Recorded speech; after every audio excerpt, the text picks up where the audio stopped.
secrétaire général et président Olom s'est rendu dans la province de Tuyên Quang pour inspecter et diriger les efforts de réponse aux catastrophes naturelles. La douleur et le deuil règnent dans le hameau de Lang Nu, province de Lào Cai. Le Premier ministre Phạm Minh Chính y est venu pour diriger directement les opérations de recherche des victimes. Dans les moments difficiles, l'esprit de solidarité et la compassion du peuple vietnamien se manifestent fortement, laissant de belles impressions chez les amis internationaux.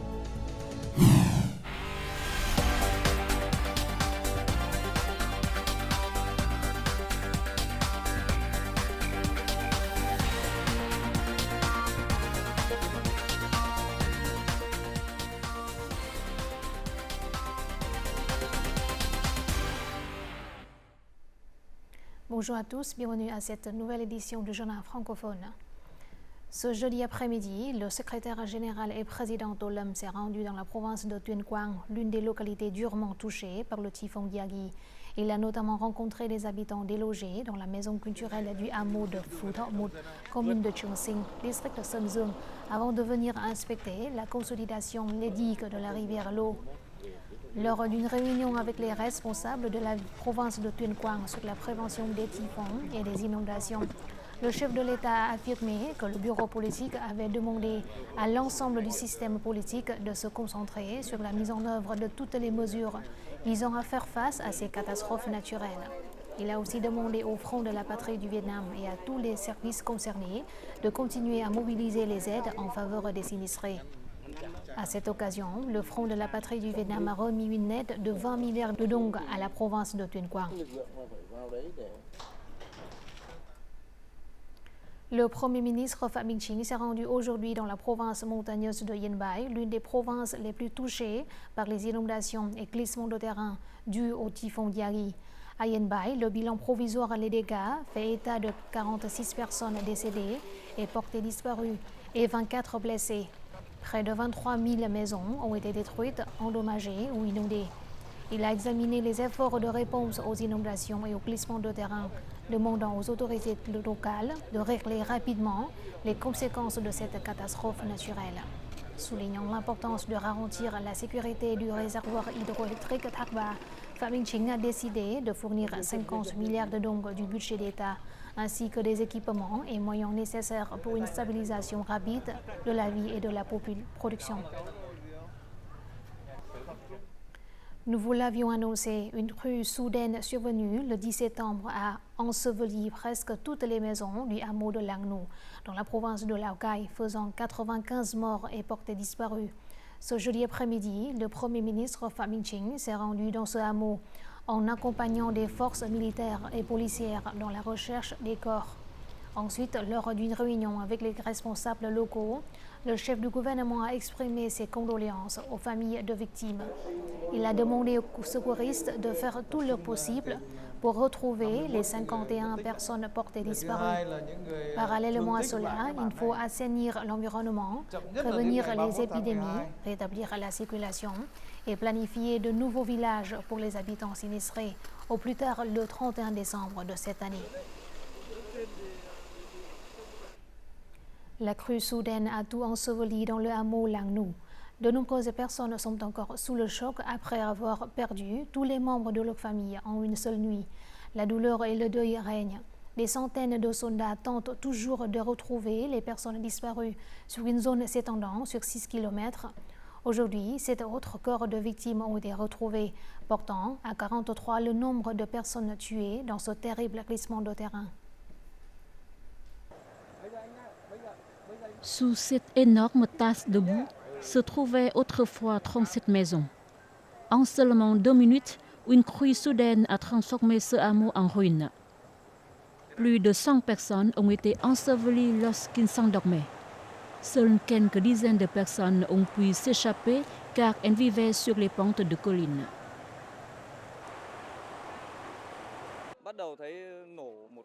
La crue est arrivée tôt le matin. J'ai entendu comme l'explosion d'une bombe. La terre tremblait fortement. J'ai vu une cascade de boue semblable à un serpent géant se précipiter et engloutir le village. J'ai perdu ma mère, 2 cousins et 4 neveux. L'énorme quantité de boue et les gros blocs de béton et de pierre n'ont pas empêché la détermination des forces de secours. Les gens attendent jour et nuit de retrouver les corps de leurs proches.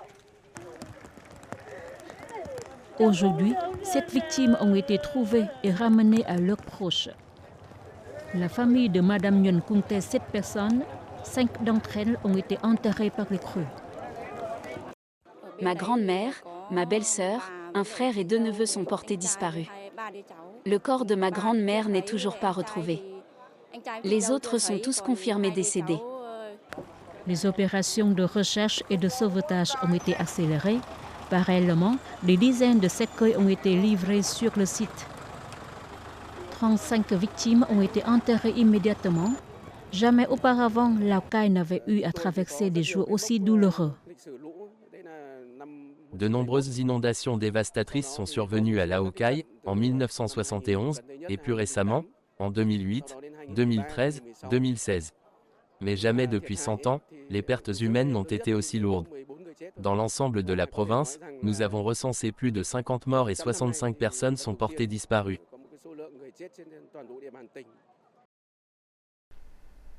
Ce jeudi après-midi, le président de l'Assemblée nationale, Trần Thanh Mẫn, s'est rendu dans la province de Thái Nguyên pour diriger la gestion des dégâts provoqués par le typhon Yagi. Dans la commune de Phú Bình, l'une des localités les plus touchées par les crues, Trần Thanh Mẫn a offert 200 cadeaux aux sinistrés. Auparavant, lors d'une réunion avec les responsables provinciaux, il leur a demandé de mobiliser toutes les forces disponibles pour aider les habitants à réparer leurs maisons, à assainir l'environnement et à prévenir les épidémies. Le chef de l'organe législatif a aussi remis 30 milliards de dong du budget d'État à la province de Thái Nguyên. Le Vietnam a besoin du soutien de la communauté internationale pour surmonter les graves conséquences causées par le typhon Yagi. Aujourd'hui, le Fonds des Nations Unies pour l'enfance a annoncé avoir transporté d'urgence 80 000 comprimés de purification d'eau dans la province de Thái Nguyên et 4 000 litres d'eau à l'hôpital provincial de Lào Cai pour assurer l'approvisionnement en eau potable des habitants. Dans les prochains jours, l'UNICEF fournira des comprimés de purification d'eau, des réservoirs d'eau, des filtres en céramique, du désinfectant pour les mains et du savon aux provinces de Yên Bái et de Lào Cai.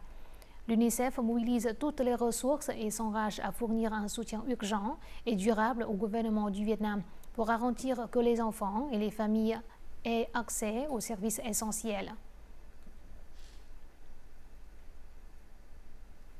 Ces derniers jours, les images des dégâts provoqués par les crues et inondations dans les provinces du Nord ont touché le cœur de millions de Vietnamiens vivant à l'étranger. Partout dans le monde, les communautés vietnamiennes ont suivi de près l'évolution de la tempête Yagi. Ils sont tout prêts à apporter le soutien à leurs compatriotes. Sachant que le pont de Phong Chau s'était effondré, Viet, un Vietnamien vivant en République tchèque, était inquiet. Il a rapidement appelé sa famille et ses amis dans sa ville natale. Ses inquiétudes ont été apaisées après avoir su que tout le monde était en sécurité. Même si je suis loin, mon cœur est toujours tourné vers ma patrie. Dès que j'ai appris la nouvelle de l'effondrement du pont de Phong Chau, j'ai posté sur la page Facebook des Vietnamiens en République tchèque pour appeler tout le monde à aider les personnes touchées par les catastrophes naturelles. Nous, les Vietnamiens ici, sommes tous enthousiastes à l'idée de faire un don pour aider les gens à surmonter leurs difficultés. Je n'ai jamais vu une tempête aussi violente et elle a frappé directement Hanoï. Le niveau de l'eau de la rivière Rouge monte. Je suis très inquiète pour mes proches au Vietnam. J'espère que tout le monde pourra persévérer pour résister à la tempête et aux inondations. Nous s'unirons pour s'entraider à surmonter cette catastrophe. Ce Vietnamien résidant en Pologne suit de près la situation des inondations dans son pays natal.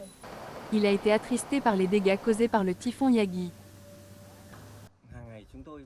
Chaque jour, nous continuons de suivre l'évolution de cette inondation et nous comprenons l'immense perte que subissent nos compatriotes. Nous prévoyons d'organiser une collecte de dons pour soutenir les sinistrés. Nos contributions, bien que modestes, démontrent les efforts sincères des expatriés qui pensent toujours à leur patrie et à leurs compatriotes. Outre la Pologne ou la République tchèque, ces jours-ci, les Vietnamiens dans tous les pays collectent également des fonds pour aider les habitants des zones inondées à surmonter les difficultés.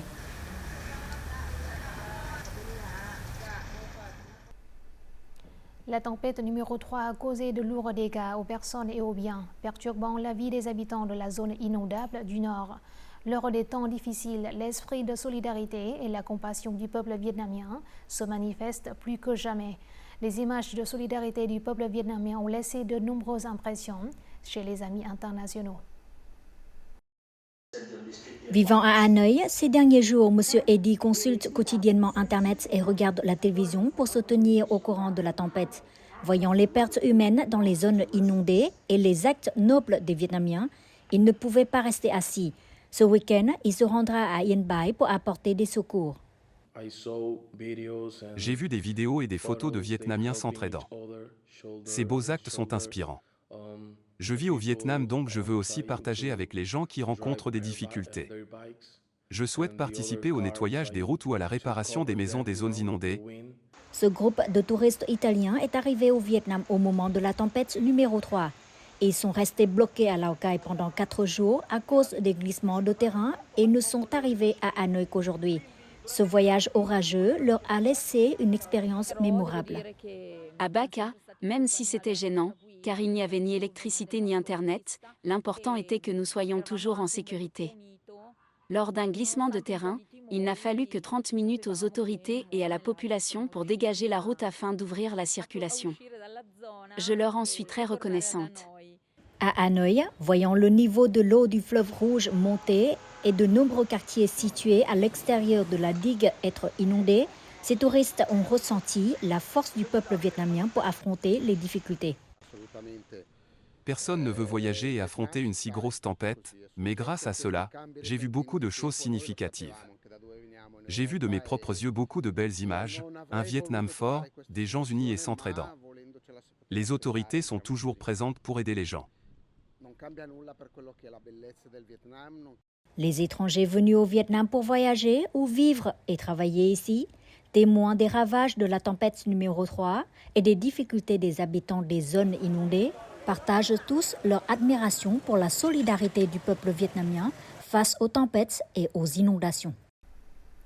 Notre journal a continué avec les taux de change et l'indice de la bourse du Vietnam.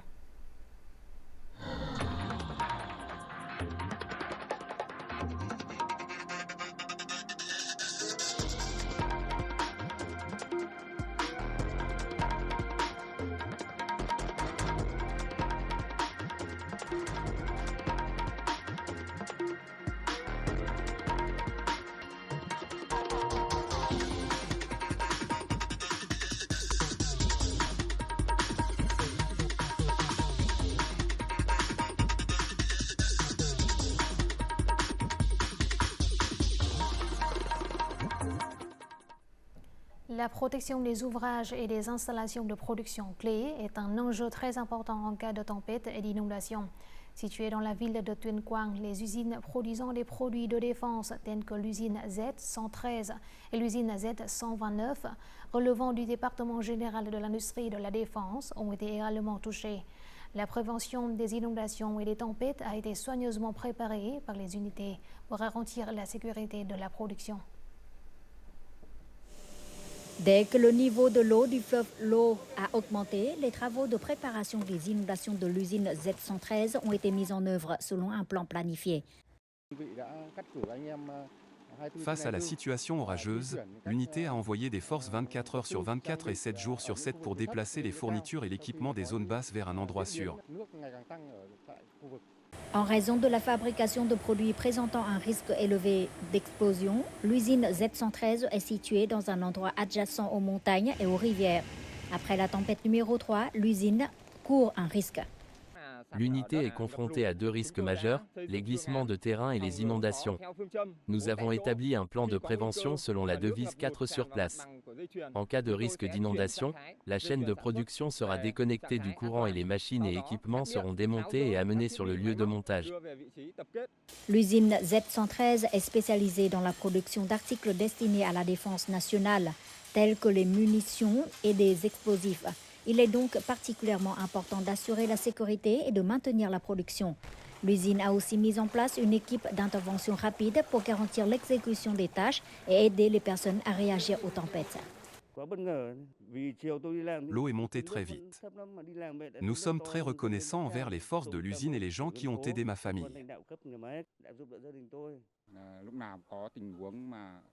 Pendant la saison des tempêtes et des inondations, nous devons partir même à minuit pour être prêts à aider les habitants. Des scénarios de réponse aux catastrophes naturelles sont toujours déployés par les usines de défense pour assurer le maintien des activités de production.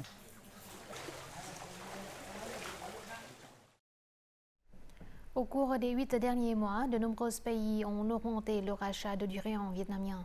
Les exportations de durian ont augmenté non seulement vers la Chine, mais également vers la Thaïlande, le Japon et le Cambodge de plusieurs fois, voire de plusieurs centaines de fois par rapport à la même période de l'an dernier.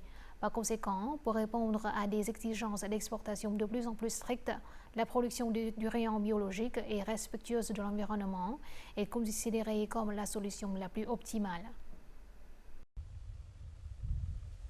Alors que de nombreux jardins de durian ne produisent que 20 à 30 tonnes par hectare, depuis de nombreuses années, le rendement du durian dans le jardin de M. Ngọc atteint plus de 40 tonnes par hectare.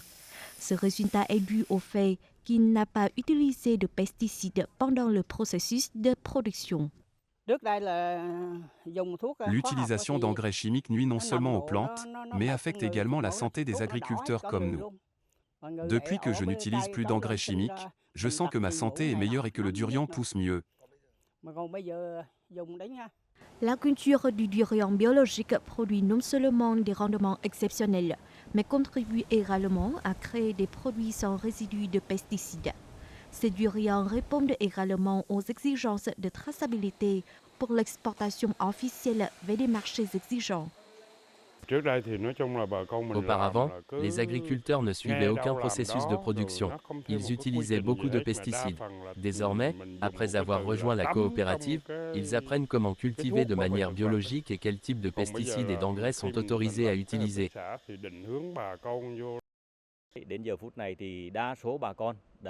Jusqu'à présent, la majorité des agriculteurs respectent les principes de production propre et garantissent des normes de qualité. Grâce à cela, tous les produits peuvent être retracés jusqu'à leur origine et répondent aux exigences d'exportation. La production de durian propre contribue à la protection de l'environnement. C'est l'un des critères qui intéresse de nombreux marchés exigeants. L'agriculture biologique améliore non seulement l'efficacité de la production pour les agriculteurs, mais contribue également à rehausser la position du durian vietnamien sur le marché mondial.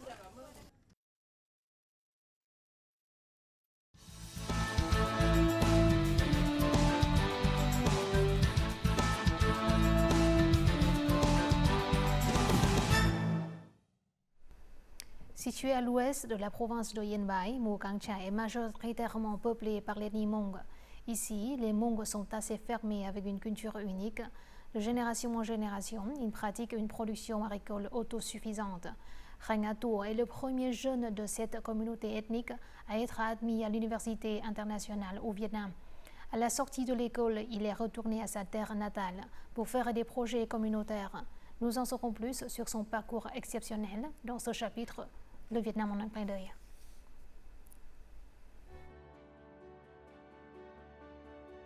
Reng Atour est né en 1995 dans une famille paysanne pauvre de la commune de Che Cu Nha, district de Mù Cang Chải, province de Yên Bai.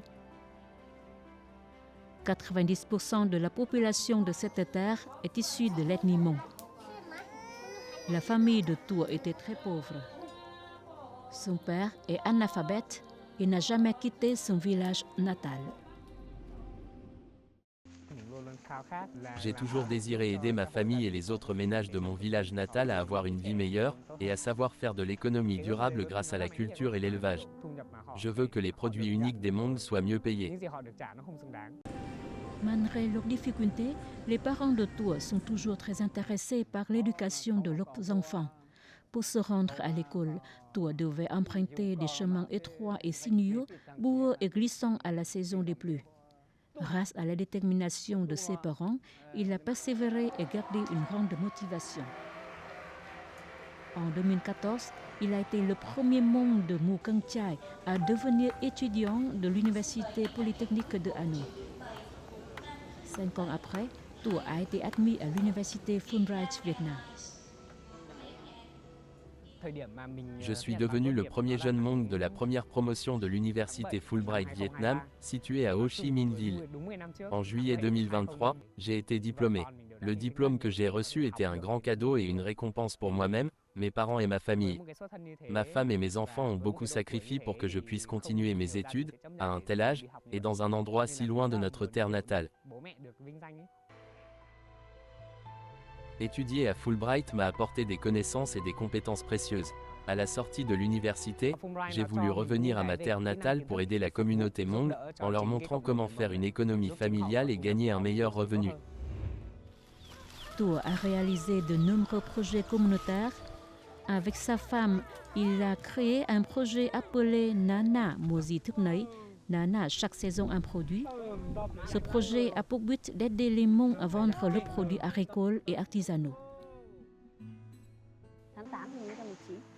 Nous avons commencé ce projet en août 2019. Au début, le but était d'aider les femmes Hmong en leur apportant des revenus grâce à la vente de produits artisanaux. Nana signifie maman, maman.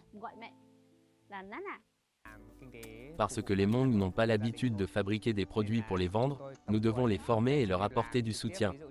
L'enjeu est qu'en partant d'un produit agricole brut, on le transforme en un produit commercial. Il faut un processus complet et strict pour que les produits des Hmong soient présents dans les supermarchés.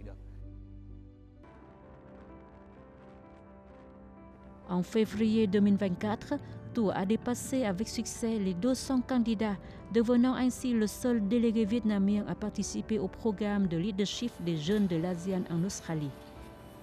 C'était aussi la première fois qu'à Tua, un jeune Hmong est parti à l'étranger.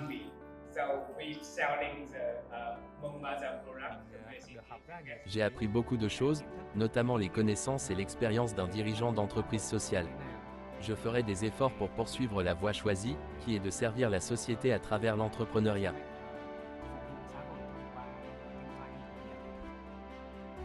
Khang Atua est devenue l'une des 5 personnes inspirantes du prix WeChoice Award 2019. D'un garçon Hmong pieds nus à un jeune leader, le parcours exceptionnel de Tua est le fruit de sa persévérance et de son esprit communautaire.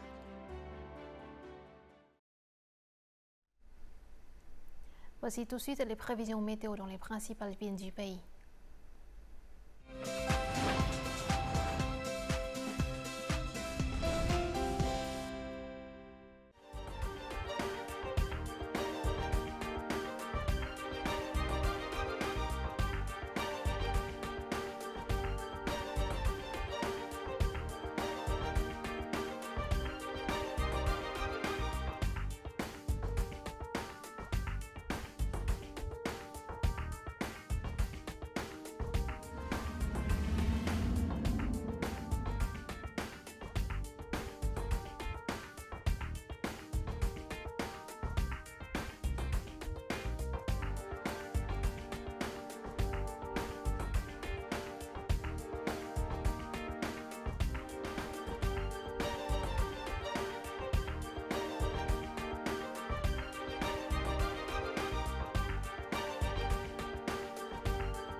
C'est la fin de notre journal francophone. Merci de votre attention.